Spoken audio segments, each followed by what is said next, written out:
नमस्कार दोस्तों, सरकारी टेल.com के इस विशेष कार्यक्रम में आप सभी का स्वागत है। कोविड महामारी के आपदा प्रबंधन को लेकर भारत के कई जिलों में महामारी से निपटने के लिए एक कारगर और सुनियोजित रणनीति बनी और उस रणनीति के तहत हर जिले में integrated COVID command and control centre की स्थापना हुई, जिसे हम ICCC भी कहते हैं। आज हमारे साथ इस पर बातचीत करने के लिए एक विशेष मेहमान जुड़ रहे हैं, श्री रविंदर कुमार जी, जो उत्तर प्रदेश राज्य बुलंदशहर के जिला अधिकारी हैं। और इस चर्चा में मेरा साथ देने के लिए हमारे साथ एक वरिष्ठ पत्रकार श्री अनिल सागर जी भी जुड़ रहे हैं, जो कि पंजाब केसरी नवोदय टाइम्स के साथ कार्यरत हैं। तो इस कार्यक्रम की शुरुआत करने से पहले मैं श्री रविंदर कुमार जी, जिला अधिकारी बुलंदशहर, और अनिल सागर जी का स्वागत करता हूं। धन्यवाद। Thank you. रविंदर जी, अमेय जी। रविंदर जी, पूरे भारत में हर जिले में एक integrated COVID command and control centre स्थापित हुआ। आप हमारे दर्शकों को ये समझाइए कि ये पूरे सेंटर बनाने के पीछे क्या आइडिया था और आपने अपने जिले में इसको लेकर पूरे प्लानिंग कैसे करी? देखिए, बेसिकली ICCC जो integrated COVID command and control centre बोलते हैं, उसका मुख्य आशय ये है कि वन स्टॉप सॉल्यूशन, मतलब वहां से अधिकारी भी कोविड से संबंधित समस्त चीजों को कमांड कर सकें, अपडेट ले सकें, और जितनी भी जनता है, जनता को वो एक वन स्टॉप सॉल्यूशन के रूप में काम आ सके। चाहे कोविड के जब लक्षण आते हैं, सिम्टम आने पे टेस्ट हो, या टेस्ट में पॉजिटिव आए हो तो उनको मेडिसिन किट का डिस्ट्रीब्यूशन हो, या एम्बुलेंस के माध्यम से हॉस्पिटल आना हो, या हॉस्पिटल में आने के बाद प्रॉपर ट्रीटमेंट हो, उसके बाद डिस्चार्ज हो, डिस्चार्ज होने के बाद भी होम आइसोलेशन में कुछ दिन रहते हैं। तो इसके लिए वन स्टॉप सॉल्यूशन के रूप में ICCC को देखा गया है, और यही कारण है कि वहाँ 8x3 24 आवर्स हमारे जिले में तो लगभग 13 टेलीफोन लाइन, 8 और प्लस 5, 8 लैंडलाइन और 5 मोबाइल 24 आवर काम करते थे। 24 आवर वहाँ डिफरेंट डिपार्टमेंट के अधिकारी कर्मचारी रहते थे। और जो लास्ट वेव में लास्ट ईयर भी हम लोगों ने इसको सक्सेसफुली किया है, लोगों के एक्सपेक्टेशन तक। ये नहीं कहूँगा यहाँ कैजुअलिटी नहीं हुई, हर एक जगह कैजुअलिटी हुई है, पूरे विश्व में हुई है, यहाँ भी कुछ कैजुअलिटी हुई है, लेकिन जिला प्रशासन की पूरी कोशिश रही कि हम लोग कैजुअलिटी को कम करें और समय पर लोगों को सिम्टम के आधार पे उनको डिटेक्ट करके इलाज दिलवाएं। अगर हम अभी ICCC की बात करें तो आपके पास किस तरीके की सुविधाएं अभी उपलब्ध है, कितने लोग उसमें काम करते हैं और उसे पूरे जिले में किस तरीके से कोऑर्डिनेट किया जाता है? देखिए, जब पीक पे था इस बार, लगभग मिडिल अप्रैल से लेके मिडिल मई तक, जब कोविड पीक पे था, उस समय हमारे यहाँ 13 लोग जो है हमेशा इंटीग्रेटेड कोविड कमांड सेंटर में रहते थे। 13x3 39 हो गया, प्लस एक nodal officer all the time 42, plus एक कंप्यूटर ऑपरेटर भी रहते थे all the time online update के लिए। तो लगभग 43 लोग काम करते थे। और उसके माध्यम से डिपेंडिंग ऑन कि दूरस्थ गांव में अगर किसी को कोविड के सिम्टम आते हैं तो उनका कैसे टेस्ट करवाना है, बेसिकली टेस्ट करवाना है। पहले तो उनको डिटेक्ट करके लाइन लिस्टिंग करनी है, गांव में कितने लोग सिम्टोमेटिक हैं, वो ग्राम निगरानी समिति करती थी।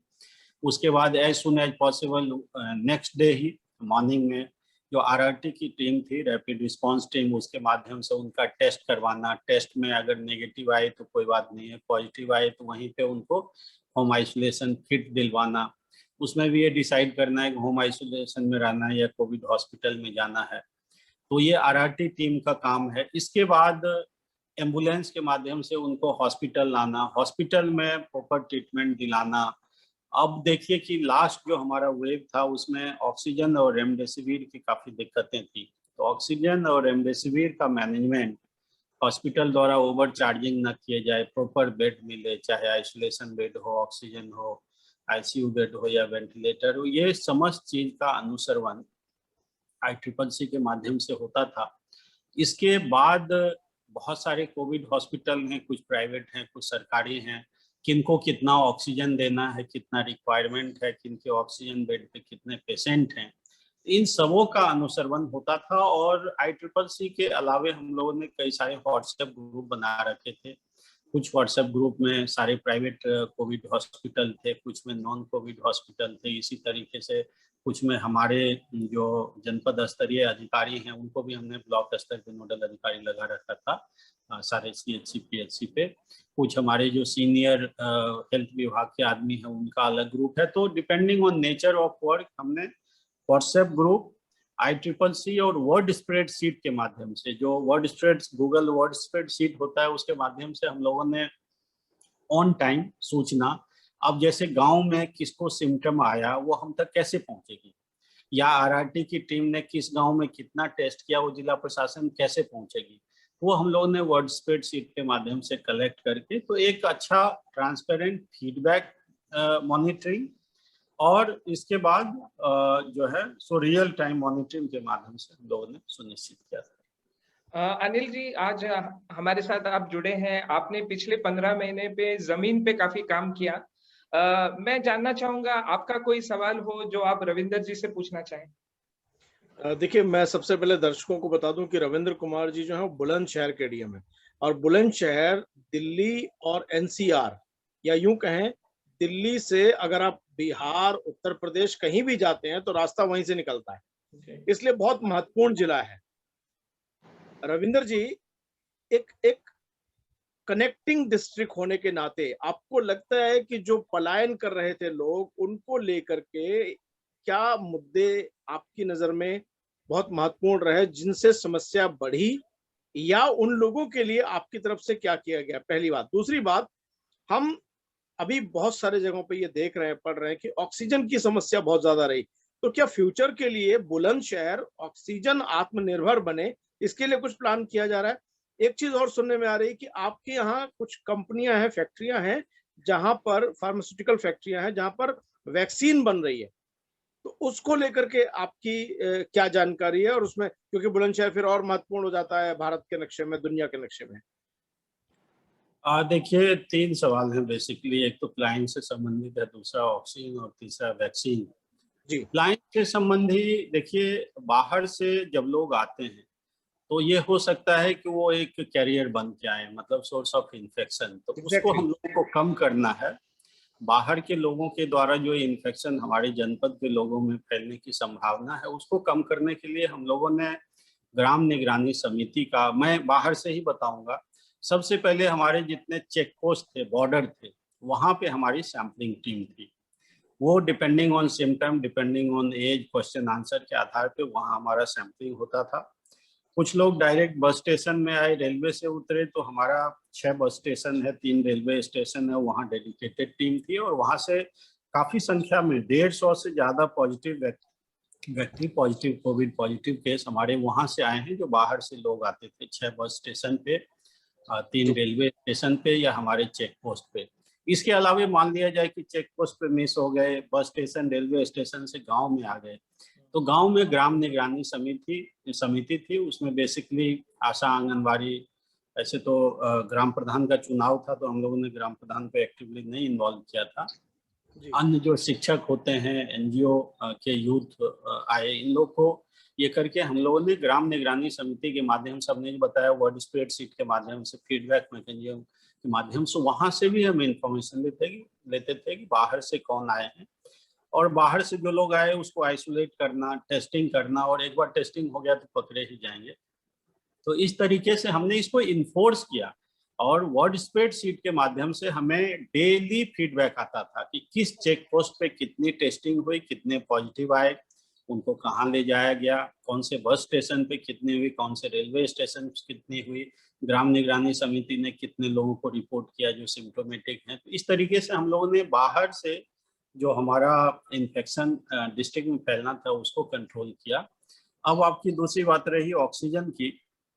देखिए, ऑक्सीजन की दिक्कतें तो सारी जगह थी क्योंकि डिमांड सप्लाई गैप था, लेकिन राज्य सरकार भी बहुत एक्टिवली इसमें हमें सपोर्ट की, और हम लोगों ने भी हमारे अधिकारियों ने काफी मेहनत करके ये सुनिश्चित किया कि कोई भी व्यक्ति कोविड हॉस्पिटल में ऑक्सीजन बेड पे ऑक्सीजन की कमी से नहीं मरेगा, और एक भी ऐसा केस नहीं आया कि ऑक्सीजन बेड पे ऑक्सीजन की कमी के कारण मरे।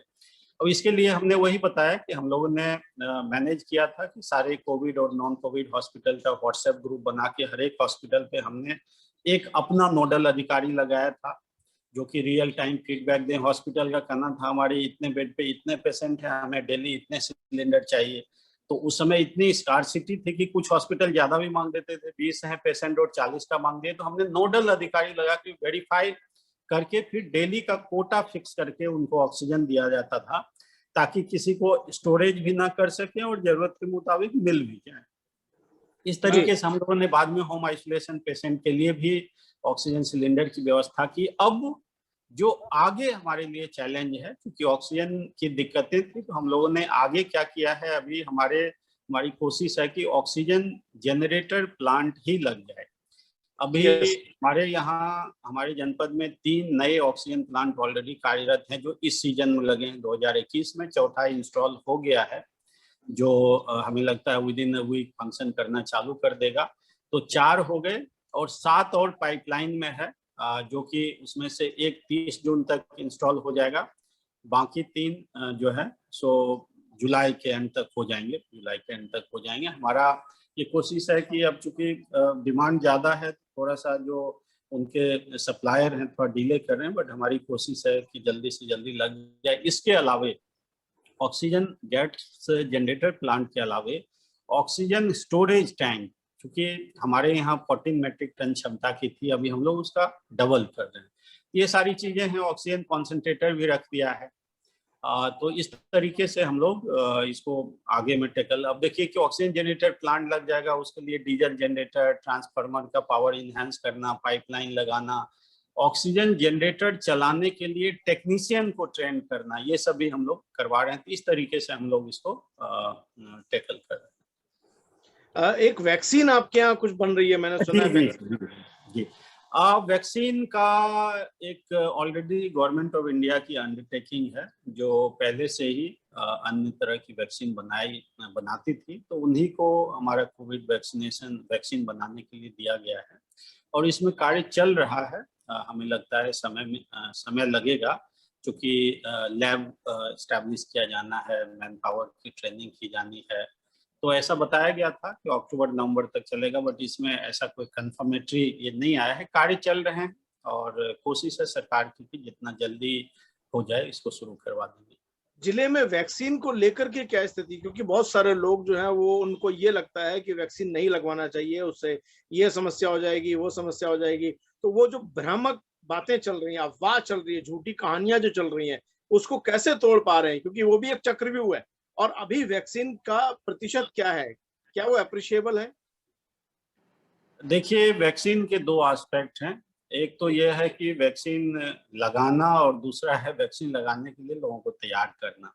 बिल्कुल। तो ये सही बात है कि कुछ लोगों के मन में ऐसी भ्रामक चीजें थी, भ्रामक बातें थी।